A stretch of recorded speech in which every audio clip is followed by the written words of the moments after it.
6 মাসের যুদ্ধে মধ্যপ্রাচ্যে আমেরিকার চরম ফাঁদ। মার্কিন গোয়েন্দা প্রধানের ভয়ঙ্কর ভবিষ্যৎবাণী অক্ষরে অক্ষরে মিলে যাওয়ার হোয়াইট হাউসের চরম অস্থিরতা।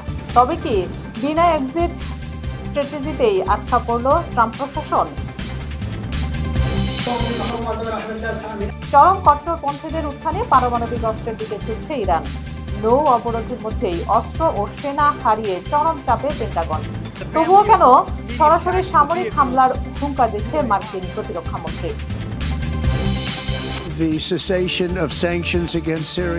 সন্ত্রাসবাদের তালিকা থেকে হঠাৎ বাদ পড়ল সিরিয়া।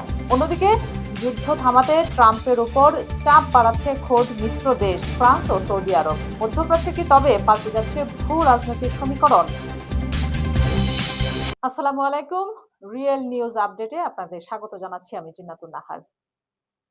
আজ থেকে ঠিক 6 মাস আগে ওভাল অফিসে বসে প্রেসিডেন্ট ট্রাম্প একটি চরম সতর্কবার্তা দিয়েছিলেন মার্কিন গোয়েন্দা প্রধান তুলসী গেবার্ড। কিন্তু সেদিন পেন্টাগনের কর্তারা সেই আশঙ্কার কথাগুলো হেসেই উড়িয়ে দিয়েছিলেন। আজ 6 মাস পর ময়দানের চরিত্রটা ঠিক কেমন? The United States Treasury has begun Operation Economic Outcast. America এই মুহূর্তে ইরানের বিরুদ্ধে তাদের ইতিহাসের সবচেয়ে কঠোর নৌ অবরোধ বা অপারেশন ইকোনমিক আউটকাস্ট চালিয়ে যাচ্ছে। আমেরিকার সেন্ট্রাল কমান্ড বা সেন্টকম জানিয়েছে ইরানি বন্দরগুলোর বিরুদ্ধে নৌ অবরোধে এখন পর্যন্ত ৭৬টি জাহাজের বিরুদ্ধে ব্যবস্থা নেওয়া হয়েছে।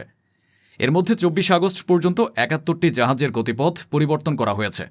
৩টি জাহাজ অচল করে দেওয়া হয়েছে এবং ২টি জাহাজে উঠে সরাসরি অভিযান চালিয়েছে আমেরিকান কমান্ডোরা। প্রকাশিত ভিডিওতে দেখা যাচ্ছে আরব সাগরে অবস্থানরত মার্কিন বিমানবাহী রণতরী ইউএসএস জর্জ H.W. বুশ থেকে ক্যাটাপল্টের মাধ্যমে FA-18E সুপার হর্নেট যুদ্ধবিমানগুলো অনবরত উড্ডয়ন করছে। সামরিক বিশ্লেষকদের মতে আমেরিকা সমুদ্রপথে ইরানকে পুরোপুরি অবরুদ্ধ করে তাদের অর্থনৈতিক মেরুদণ্ড ভেঙে দেওয়ার শেষ চেষ্টা চালিয়ে যাচ্ছে। মার্কিন অর্থমন্ত্রী স্কট বেসেন্ট সদর্পে ঘোষণা দিয়েছেন তাদের এখনকার মূল লক্ষ্য হল এই অর্থনৈতিক অভিযানের মাধ্যমে ইরানের সরকারকে পুরোপুরি ধসিয়ে দেয়া। ইসরায়েলের প্রধানমন্ত্রী বেনিয়ামিন নেতানিয়াহু এই পদক্ষেপকে স্বাগত জানিয়ে বলেছেন, ট্রাম্প প্রশাসন নিষ্ঠুর স্বৈরশাসনের কাছ থেকে ন্যায্যভাবেই কঠিন মূল্য আদায় করছে।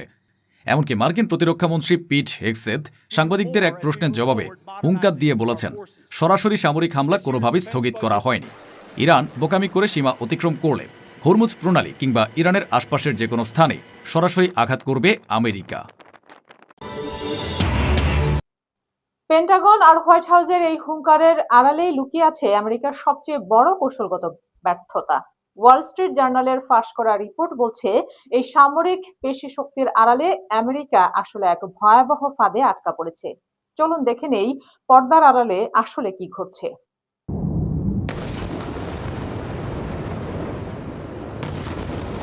ওয়াল স্ট্রিট জার্নালের রিপোর্ট অনুযায়ী ৬ মাসের এ যুদ্ধে প্রায় ৩,০০০ ইরানি নিহত হয়েছে ঠিকই, কিন্তু এর বিপরীতে আমেরিকাকেও অভাবনীয় মূল্য চুকাতে হচ্ছে।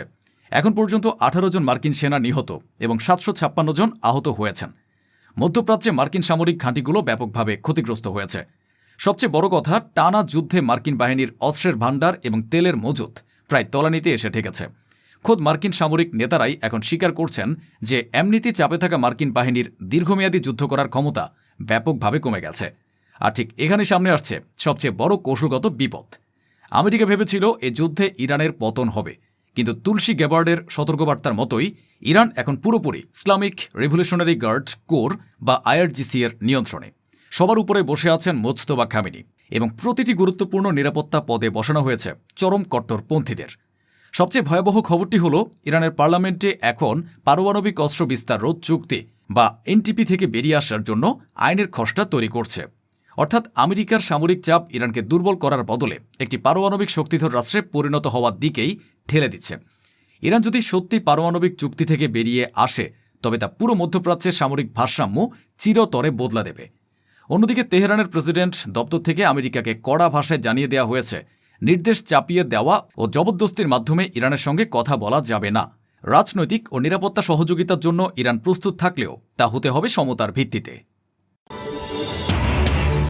ইরান যখন পারমাণবিক অস্ত্রের দিকে ঝুঁকছে তখন এই দীর্ঘস্থায়ী যুদ্ধের সরাসরি প্রভাব পড়ছে বিশ্ব অর্থনীতিতেও, যার সবচেয়ে বড় ধাক্কাটা এখন লাগছে খোদ আমেরিকার ভেতরেই। সাধারণ মার্কিনীরা এখন এই যুদ্ধের যৌক্তিকতা নিয়ে প্রশ্ন তুলেছেন।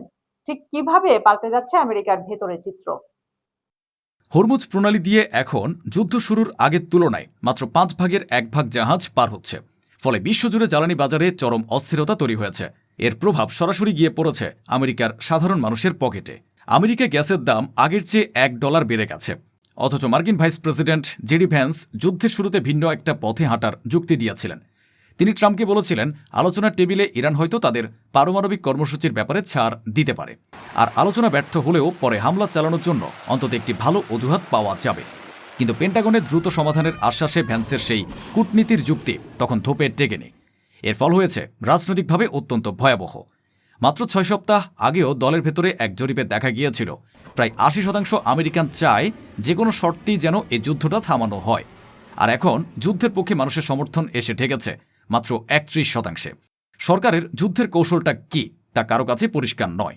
ট্রাম্পের উল্টোপাল্টা পোস্ট আর ফাঁস হওয়া পরস্পর বিরোধী খবরে মনে হচ্ছে এ যুদ্ধের কোনো নির্দিষ্ট শেষ কোথায় তা আসলে হোয়াইট হাউসেরও জানা নেই। অভ্যন্তরীণ এই অচল অবস্থার মাঝেই আমেরিকার বৃহত্তর ভূ রাজনীতিতে এক অভাবনীয় চাল চলেছে। ইরানকে পুরোপুরি একা করে দেওয়ার কৌশল হিসেবে মধ্যপ্রাচ্যের অন্য দেশগুলোর সাথে সমীকরণ বদলাচ্ছে হোয়াইট হাউস। কিন্তু খোদ মিত্র দেশগুলোই এখন ট্রাম্প প্রশাসনের সিদ্ধান্তের বাধা হয়ে দাঁড়াচ্ছে। The cessation of sanctions against Syria in order to give them a chance. ঐতিহাসিক এক সিদ্ধান্তে সিরিয়াকে রাষ্ট্রীয় পৃষ্ঠপোষক সন্ত্রাসবাদের তালিকা থেকে আনুষ্ঠানিকভাবে বাদ দিয়েছে আমেরিকা। সিরিয়ায় প্রেসিডেন্ট আহমদ আল শারা এই সিদ্ধান্তের জন্য ডোনাল্ড ট্রাম্পকে ধন্যবাদ জানিয়েছেন। বিশ্লেষকদের মতে এটি মূলত মধ্যপ্রাচ্যে ইরানের প্রভাব বলয় বা অ্যাক্সিস অফ রেজিস্ট্যান্স ভাঙার একটি বৃহত্তর মার্কিন কৌশল। কিন্তু আমেরিকার ঘনিষ্ঠ মিত্ররাই এখন এই দীর্ঘস্থায়ী যুদ্ধের পরিণতি নিয়ে চরম উদ্বিগ্ন। ফ্রান্সের প্রেসিডেন্ট ইমানুয়েল ম্যাক্রো এবং সৌদি যুবরাজ মোহাম্মদ বিন সালমান প্যারিসে এক যৌথ বিবৃতি দিয়েছেন। তারা সরাসরি আহ্বান জানিয়েছেন মধ্যপ্রাচ্যে স্থিতিশীলতার জন্য অবিলম্বে ইরানের সাথে কূটনৈতিক সমাধান প্রয়োজন এবং হরমুজ প্রণালী উন্মুক্ত করতে হবে।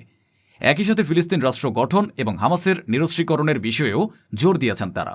অর্থাৎ হোয়াইট হাউস যখন সামরিক পেশিশক্তি দেখাচ্ছে, তখন ইউরোপ এবং আরব মিত্ররা চাইছে যুদ্ধ থামিয়ে আলোচনার টেবিলে ফিরতে।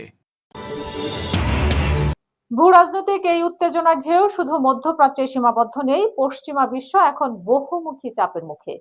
একদিকে রাশিয়া সরাসরি হুমকির দিচ্ছে, অন্যদিকে খোদ আমেরিকার প্রভাবশালী কানাডার সাথেও শুরু হচ্ছে নতুন অর্থনৈতিক স্নায়ুযুদ্ধ। Цель нашего сегодняшнего совещания ইউক্রেন যুদ্ধে নতুন মাত্রা যোগ করে রাশিয়া সরাসরি হুমকি দিয়েছে। ইউক্রেনের জন্য ড্রোন বানালে খোদ ব্রিটিশ কারখানায় হামলা চালাবে পুতিন বাহিনী। পশ্চিমা গোয়েন্দাদের দাবি, রাশিয়ার এই আগ্রাসী অবস্থানের পেছনে রয়েছে বৈশ্বিক মনোযোগ মধ্যপ্রাচ্য থেকে ঘুরিয়ে দেওয়ার চেষ্টা, যাতে ইরানের উপর চাপ কমে। অন্যদিকে বৈশ্বিক এ ডামাডোলের মাঝেই আমেরিকার অর্থনৈতিক নজর ঘুরেছে প্রতিবেশী কানাডার দিকেও। মার্কিন ভাইস প্রেসিডেন্ট জেডি ভ্যান্স কড়া বার্তা দিয়ে বলেছেন, দুর্ভাগ্যজনকভাবে কানাডা আমেরিকার অর্থনীতির উপর ব্যাপকভাবে নির্ভরশীল হলেও তারা মৌলিক ন্যায্যতা নিশ্চিত করছে না। মিত্রদের সাথে এমন আচরণ পশ্চিমা বিশ্বে এক নতুন অস্বস্তির জন্ম দিয়েছে। সব মিলিয়ে পরিস্থিতি এখন এমন এক পর্যায়ে পৌঁছেছে যেখানে ইরান ভাঙছে না, বরং পারমাণবিক অস্ত্রের দিকে ঝুঁকছে। বিশ্ব অর্থনীতি হুমকিতে পড়ছে, আর মিত্ররা কূটনীতির চাপ বাড়াচ্ছেন। বিনা এক্সিট ট্র্যাজেডিতেই ফাঁদে পড়া আমেরিকা কিভাবে এই পরিস্থিতি সামাল দেয়, সেদিকেই নজর এখন পুরো বিশ্বের। আজকের রিয়েল নিউজ আপডেটে এ পর্যন্তই। সাবস্ক্রাইব করে পাশে থাকুন। আল্লাহ হাফেজ।